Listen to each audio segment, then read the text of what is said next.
김현정의 뉴스 쇼. 중국의 시진핑 주석이 집권 2기를 맞았습니다. 제19차 공산당 대회에서 이른바 시진핑 사상을 중국의 헌법격이죠. 공산당 당장에 포함시키면서 1인 장기 집권의 기틀을 마련한 게 아니냐, 이런 해석이 쏟아지고 있습니다. 도대체 이 시진핑 사상이란 건 뭘까요? 또 정말 시진핑의 장기 집권은 이루어질까요? 우리는 이 중국을 어떻게 대비해야 될까요? 이분의 생각이 궁금해집니다. 중국 철학, 중국 사상 분야의 권위자시죠. 도올 김용옥 선생님 연결이 돼 있습니다. 도올 선생님 안녕하세요. 네네, 아유 반갑습니다. 잘 지내셨습니까? 네, 저는 요새 최근에 노자에 관한 아주 제 인생의 모든 것을 집대성하고 있는데. 이번엔 노자입니까? 노자. 예. 그렇군요. 네. 그런 와중에 중국에 큰 일이 벌어졌고, 저는 사실은 이제 중국의 이 시진핑 2기 시작하면서 제일 먼저 떠올랐던 게 도올 선생님입니다. 예, 가장 중국의 정통한 학자. 아이고, 뭐 제가 그 시진핑 사상을 중국 공산당 당헌에 편입시켰다. 사실 이게 우리로서는 이게 상상이 안 되는 일이어서 도대체 어떤 의미인지 잘 이해가 안 가요. 그렇게 큰 일입니까? 우선 당정에 관해서도 예. 시진핑 사상을 썼기 때문에 예. 이것은 등소평 이론보다도 더 고차원의 모택동 사상과 버금가는 그 시진핑 사상을 당장의 중요한 것으로 통과시켰다. 이런 얘기가 정확하질 않아요. 그래요. 지금 이제 나오는 얘기는 뭐냐면 공산당 당장, 당헌에 이름을 올린 지도자가 지금 4명밖에 없습니다. 레닌, 마르크스, 마오쩌둥, 덩샤오핑, 그러니까 모택동, 등소평. 4명밖에 없는데 그 뒤에 이어서 시진핑이 시진핑 사상이라는 이름으로 넣었으니까 이게 근데 굉장한 반열이다. 네. 예. 여태까지 전대가 열릴 때마다 이 당장 수정이 안 된 적이 없어요. 매번 돼 왔고. 그리고 시진핑 사상이 이번에 들어가질 않았어요. 정확하게 얘기하면은. 그래요? 어떻게 들어가 있냐면은 시진핑 신시대 중국 특색 사회주의 사상이라는 말로만 들어가 있습니다. 그게 시진핑 사상이라고 지금 알려져 있는 건데 그건 다른 겁니까? 있는데 이 중국인들 감각에는 항상 당장이라는 건 개정되어 온 것이고 우리가 시진핑 사상을 받들자 이런 식으로 들어간 게 아니라 시진핑 신시대 중국 특색 사회주의 사상을 진지하게 학습하자. 이런 식으로만 들어갔습니다. 그런 그 외국 언론이 이렇게 센세이셔널하게 내놓는 그런 변화는 아니라는 거예요. 그리고 우리가 정확하게 그러면 이 신시대 중국 특색 사회주의라는 것이 무엇이냐. 여기에 대해서 깊은 인식을 가져야 한다는 거예요. 자, 그러면 정리를 좀 하자면 우리가 지금 이제 언론을 통해서 알고 있듯이 레닌, 마르크스, 마오쩌둥, 덩샤오핑 4명밖에 없는 그 반열에 시진핑이 올랐다. 어마어마한 일이다라고 얘기를 하고 있는데 그것보다는 중국 사람들이 받아들이는 것은 좀 덜하다 이 말씀이신 거예요? 덜할 뿐만 아니라 그렇게 그 시진핑 사상이라는 말로 모택동 사상과 같이 이렇게 포뮬레이트된 개념은 아니라는 얘기죠. 아니라는 말씀. 그럼 이제 지금 신시대 중국 특색 사회주의라는 게 뭔지를 아는 게 더 중요하다고 말씀을 하셨는데 그 뭡니까? 신시대 중국 특색 사회주의라는 것이. 그러니까 중국 특색 사회주의라는 것은 등소평이라는 분이 이미 얘기를 한 거예요. 우리가 사회주의만 가지고는 안 되고 시장 경제를 도입해야 되는데 그러려면은 그 중국 특색의 사회주의가 필요하다. 그래서 중국 특색 사회주의라는 말을 썼는데 덩샤오핑 때 처음으로 들어갔었는데 들어갔는데 여기에는 사계 전면이라는 거 하고 오위일체라는 게 있어요. 사계 전면 오위일체? 다 어려운 말이네요. 이게 무슨 말입니까? 어려운 건데 사계 전면이라는 거는 이 전략적인 이 방법론이란 말이에요. 이 4개는. 그래가지고 이것이 도달하고자 하는 목표가 있어요. 그렇겠죠. 그 목표가 오위일체라는 거예요. 오위일체는 뭡니까?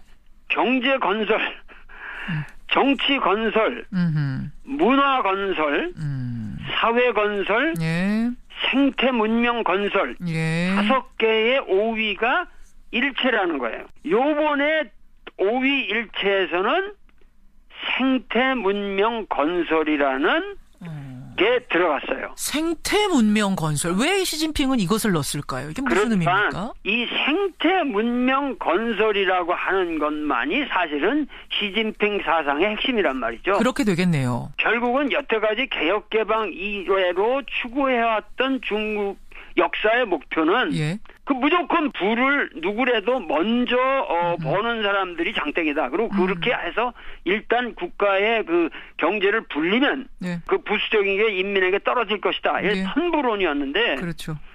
이 사람은 이 생태 문명 건설이라는 것은 우리 역사가 이제는 이러한 발전관에 매이지 않는 새로운 역사 단계를 진입했다. 그러니까 정치, 경제, 문화, 사회 잘 먹고 잘 살자 이런 쪽으로 쭉 지금까지 달려왔다면 이제는 생태 문명 어떤 자연과의 그렇죠, 이 그렇죠. 조화 이런 것까지 다 생각하면서 발전하는 것으로 우리가 좀 자리 잡아보자. 그렇죠. 그거를 신시대라고 말하는 거예요. 신시대. 그게 신시대고 이것은 신사상이라는 거예요. 그러면요. 사실 지금 중국이 굉장히 눈부시게 경제 발전을 빠른 시간 안에 이뤘는데 아무리 눈부시게 성장을 했다고 해도 미국이 만들어온 국제 질서 안에서 성장을 해왔던 거 아닙니까? 네네. 실제로 중국이 미국을 넘어서려면 그 미국식 국제 질서를 뛰어넘어야 되는데 이 생태 문명 부분까지 신경을 쓰면서 발전하자는 의미는 그럼 우리식의 어떤 세계 질서, 미국을 뛰어넘어 보겠다 뭐 이런 도전으로도 볼 수 있는 건가요? 지난번 공산당 대회에서 18대에서 예. 중국몽이라는 말을 끄집어냈거든요. 중국몽이라는 것은 우리가 꿈을 꾸면 이루어진다. 과거에 우리가 당나라가 그 과시했던 그러한 우리 중국 문명의 모습을 다시 한번 되찾을 수 있다. 예. 꿈꾸자. 그래서 중국몽이라고 그랬는데 예. 요번에 그 중국몽이라고 하는 것을 예. 이 생태 문명 건설이라는 것으로 구체화시킨 거죠. 그런데 중국에는 우리가 이 시진핑이가 3시간 반을 뭐 읽었다 그러면 사람들이 다 저건 미친 사람 아니냐. 거기서 그렇게 서가지고 사람들 오줌 두 마리 올 텐데 왜 저렇게. 연설문을 3시간 반 읽었어요. 예. 그렇지만 사실은 뭐냐면은 중국인은 최소한 1억 명의 공산당원이 있습니다. 그렇죠. 그리고 이 사람들은 그 시간 동안에 3시간 반 동안에 진지하게 그 시진핑이 말하는 걸 학습을 해요. 그리고 치밀하게 분석하면서 토론을 하는데 예. 어떤 의미에서 이게 학습 국가예요. 학습 국가고 일치 단결해서 우리가 이러이러한 꿈을 만들어 가자고 하는 공동의 그 일체감이 아직은 상당히 높은 국가이기 때문에 우리식의 언론 감각을 가지고 단순하게 접근하면은 앞으로 시진핑을 통해서 이루어지는 이런 변화에 대해서 우리가 상당히 뒤지게 됩니다. 지금 언론에서 보통 말하기를 뭐 시진핑이 5년 후에도 자기가 장기 집권하려고 그러는 거 아니냐. 그런 얘기 하죠. 왜냐하면 헌법까지 개정해서 장기 집권으로 들어가려고 하는 거다라는 지금 전망이 우세하거든요. 왜냐하면 후계자를 지정하는 전통을 이번에 따르지 않았기 때문에. 제가 이 자리에서 말씀드리지만 시진핑의 이 10년 이상의 1인 독재라는 건 불가능합니다.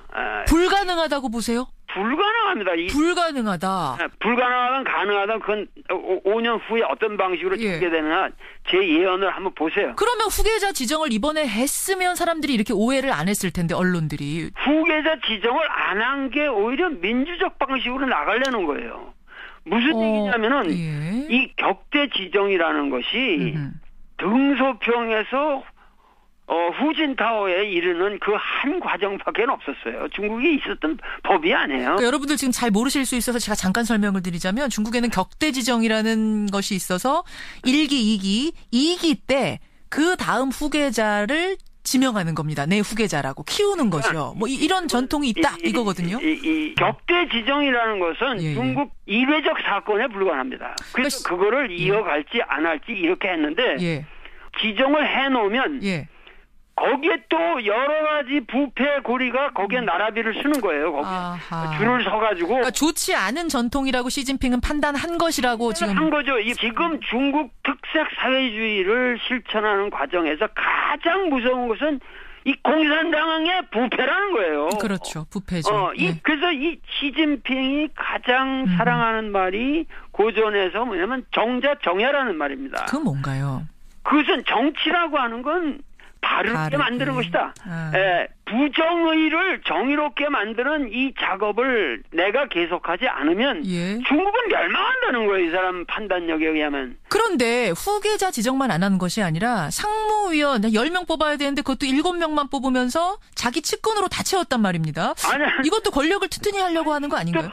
전부 이 신문들이 오해를 하고 있는 그래요? 그것도 오해입니까?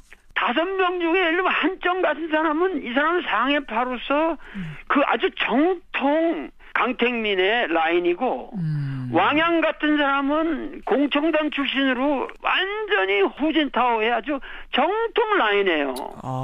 그리고 나머지 3사람도 상당히 온건하고 모든 사람들과 문제가 없는 사람이기 때문에 시진핑이 독재를 하기 위해서 그런 건 아니라는 얘기야. 와, 전 지금요. 사실은 이 인터뷰 들어오기 전에 상당히 많은 자료들을 읽고 전문가들의 분석을 읽고 이러고 들어왔는데 전혀 다른 이야기가 도올 선생님 입에서 나오니까 좀 당황스러울 정도예요. 내가 이게 그렇게 쉬운 문제가 아니에요. 중국에.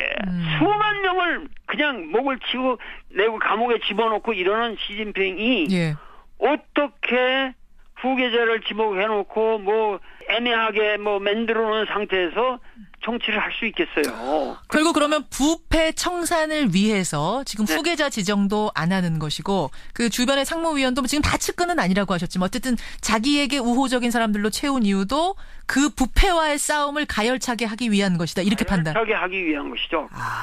그러면서도 어떻게 하면은 그 부패 청산을 하고 그 빈익빈 부익분의 이런 거를 생태 문명 건설로 돌리느냐. 중국을 너무 나이브하게 제가 이런다 그래서 도울이라는 사람은 중국을 그냥 긍정적으로만 보려고 그런다 그렇게 말할지도 모르겠으나 도울의 말은 현실의 이러한 측면도 우리가 반드시 정확히 봐야만 우리의 바른 전략이 나올 수 있다는 겁니다. 물론이죠. 그러면 선생님 이 상황에서 시진핑 2기에 들어서는 이 상황에서 신시대 중국 특색 사회주의를 외치는 이 시점에서 우리는 어떻게 해야 될 것인가. 사실 지리적으로 역사적으로 문화적으로 우리에게 너무도 큰 영향을 주는 중국이기 때문에 우리가 이 변화에 어떻게 대처해야 되는지 잘 모르겠습니다. 어떻게 해야 되나요? 한국이야말로 전 세계에서 중국을 문명적으로 리드할 수 있는 유일한 나라예요. 우리나라가요? 우리나라. 중국을 리드할 수 있는? 우리 생활문화, 효라든가 모든 문화가 우리 중국이 지향하는 바에 생태문명의 모든 가능성을 우리가 먼저 구현할 수 있는 나라라는 얘기예요. 우리가 이제 비록 작긴 하지만 사실은 한류 문화가 중국에 전파돼서 어마어마한 영향을 끼치는 것만 해도 한 예가 될 수 있겠네요. 하긴. 그 예가 되는 거죠. 그렇죠. 그러니까 이런 모든 것이 지금 뭐냐면 사드 문제도 그렇고 이런 것들이 우리가 조금 더 이 전체의 국면을 봐서 수를 놨어야 되는 건데 너무 성급하게 대처를 했다. 저는 상당히 아쉬움이 있는 거죠. 근데 기왕 이렇게 됐으니까 또 한중 관계가 좀 어려워진 상황이니까 이제 어떻게 타개해야 될까요? 이 타개가 어렵죠. 어려워요? 풀기가? 중국에서는 사드 문제에 관해서는 양보하기가 어려워요. 레이더를 없애라는 거거든요. 그게 제일 싫은 거거든요. 자기 쳐다보고 있으니까, 잘 들여다보고 레이더로 있으니까. 다 자세하게 자기. 야구공까지 바라보고 있으니까. 그러니까는 어떻게 해서든지 우리 사드를 설치하지 않으면 아니 되었던 그 어려운 정황을 그 얘기해 가면서 그렇게 해서 우리가 이 남북 화해를 촉진하는 방향으로 중국이 적극 개입해 주는 것을 우리가 유도를 해야 됩니다. 그렇군요. 알겠습니다. 그러니까 결국은 충분히 설득하고 우리의 상황에 대해 이해시키면서 이 외교적으로 좀 풀어보자 이 말씀. 도올 선생님 만나고 있습니다. 중국에 대해서 참 여러 가지들을 배우게 되는데 그나저나 도올 선생님 주제를 조금 바꿔보겠습니다. 네네네. 국정농단을 밝히는 촛불이 일어난 지 이제 1주년 됐어요. 예. 예. 지금 국정농단 재판 보면 박근혜 전 대통령의 변호인단이 일괄 사퇴하고 박 전 대통령은 지금 감옥 안에서 인권 침해를 받고 있다면서 유엔에다가 문제 제기를 하고 이 상황 어떻게 보고 계세요? 적폐청산이냐 정치 보복이냐 언론들이 네. 이렇게 유치한 타이틀을 내걸어가지고 우리가 하는 것은 사실 적폐가 아니라 이거는 injustice, 영어로 말해서 정말 부정의를 정의롭지 못한 것을 정의롭게 만드는 노력이고 예. 이 정의롭게 만드는 노력이라는 것은 이건 가차가 없습니다. 나는 문재인 대통령에게도 말씀드리고 싶은 것은 예. 단호하라는 거예요. 단호하라. 빨리 이러한 것이 이렇게 질질 끌면서 지저분한 정치 게임에 맡길 것이 아니라 예. 빨리 단호하게 처리할 걸 처리하고 저는 정말 지금부터야말로 우리가 가슴에 촛불을 밝혀야 할 그런 시기라고 하는 것을 그저 국민들에게 나는 호소하고 싶어요. 알겠습니다. 예, 적폐청산 단호하게 이루어져야 한다. 정의를 만드는 데는 가차가 없다 이 말씀. 네. 그래서 이거야말로 진정한 반민특위가 구성된 것이고 이 반민특위에 지향하는 바를 반드시 이번 역사는 성취해내지 않으면 안 된다고 저는 생각합니다. 근데 박근혜 전 대통령은 계속 정치보복 당하고 있다는 얘기를 하고 있는데. 그 사람이야말로 민중을 배반하는 반민이죠. 반민의 행위를 계속하고 있는 것이죠. 민중을 배반하는. 진정으로 자기 잘못을 뉘우치고 눈물을 흘리면서 국민에게 호소를 하면은 우리 국민인들 왜 용서를 안 해주겠습니까? 알겠습니다. 지금 필요한 건 눈물의 반성이지. 정치보복이라는 항의가 아니다. 오늘 참 그 중국이라는 이야기도 워낙 큰 이야기였고 촛불 1년에 대한 회고도 짧게 해봤는데요. 도울 선생님, 이 중국 어떻게 보면 가깝고 어떻게 보면 멀고 복잡 미묘한 국가예요. 우리가 이번 당대를 통과하면서 우리가 느낄 수 있었던 건 중국은 매우 안정되어 있다는 거죠. 그렇고 무엇인가의 목표를 향해서 꾸준히 나아가고 있다고 하는 것을 우리가 읽어야 됩니다. 그래서 시진핑이라는 사람의 지도력은 상당히 국민의 지지를 얻고 있다는 이 현실. 이것을 우리 외국의 언론가들의 눈을 통해서 볼 것이 아니라 이 현실을 감안하면서 과연 이 동아시아 문명권에서 우리의 위상을 조망할 수 있는 그런 해안을 우리 국민 모두가 얻기를 정말 간절히 빕니다. 네. 오늘 여기까지 말씀 듣겠습니다. 귀한 시간 고맙습니다. 네네. 도울 김용옥 선생님이었습니다.